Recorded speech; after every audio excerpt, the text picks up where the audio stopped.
Hello everyone, greetings from the playpen. I just wanted to send a quick video reminder, and I posted on the Moodle page yesterday. It was the reading for this week, which is from this book, which is Carl Dahlhaus's Ludwig van Beethoven, Approaches to His Music.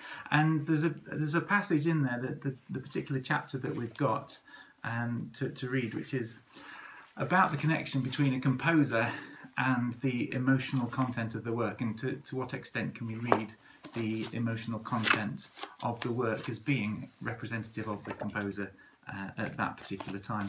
He's certainly really into to reading this stuff, so give that some time this week and get your thoughts around it for next week.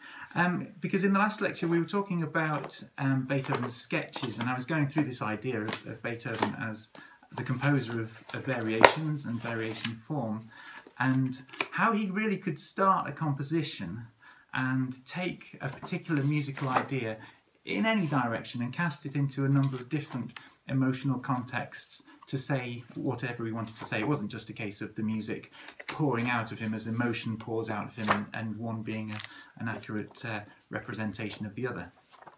And I also mentioned about this great piece of writing of Beethoven, writing in language, and the Heiligenstadt Testament, which I just so happen to have a nice copy of here, which is the nice letter, or at least the very dark, moving letter that he wrote to his brothers when he was staying in 1802, the summer of 1802, in the small village of Heiligenstadt, just outside Vienna.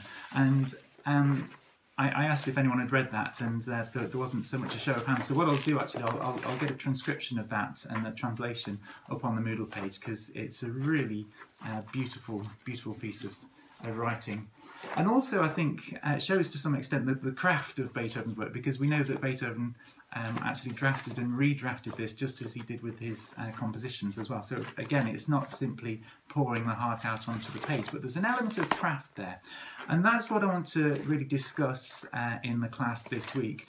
I've asked you to have a read of that chapter, bring along some of your own ideas about particular pieces of music which you think are emotionally inspired by the emotional life of a composer. It can be any composer from the Romantic period, preferably something from your own repertoire, so we get a good spread of different types of music that we can discuss and put all those together. And I really want to just see how far we can push this idea that a piece of music is representative of a composer or isn't representative of a composer, and really discuss where those different lines fall for different composers.